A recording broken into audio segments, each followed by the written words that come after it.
આતંકવાદી હુમલામાં મૃત્યુ પામેલ પિતા પુત્રને યુવરાજ જયવીર રાછી દ્વારા શ્રદ્ધાંજલિ પાઠવાઈ। કાશ્મીરમાં થયેલા આતંકવાદી હુમલામાં ભાવનગરના પિતા પુત્રનું મોત નીપજ્યું હતું, જેમની અંતિમ ક્રિયા પૂર્ણ થયા બાદ યુવરાજ જયવીર રાછી મૃતક પિતા પુત્રને શ્રદ્ધાંજલિ પાઠવવા માટે કાળિયાબીડ ખાતે આવેલ પરમાર પરિવારના નિવાસસ્થાને પહોંચ્યા હતા અને જયવીર રાછી ગોહિલ દ્વારા પિતા પુત્રને શ્રદ્ધાંજલિ પાઠવવામાં આવી હતી। फायरिंग करता था मैंने तो कहीं निशान लेवानुं नहोतुं कारण के 200-300 નું ટોળું હતું। આ બધા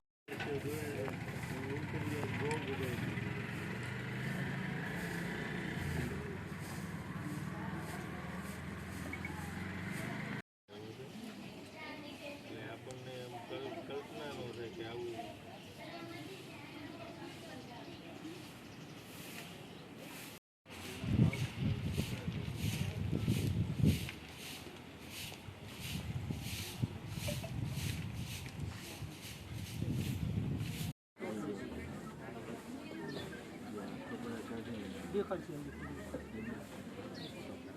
મને તો ત્યારે ખ્યાલ પડી જ ગયો હતો, પણ અમને આશ્વાસન આપવા માટે કોઈ સાચું કે એ છે કર્ણાટકનો છોકરો તો આ કપડાં કાઢી નાખે।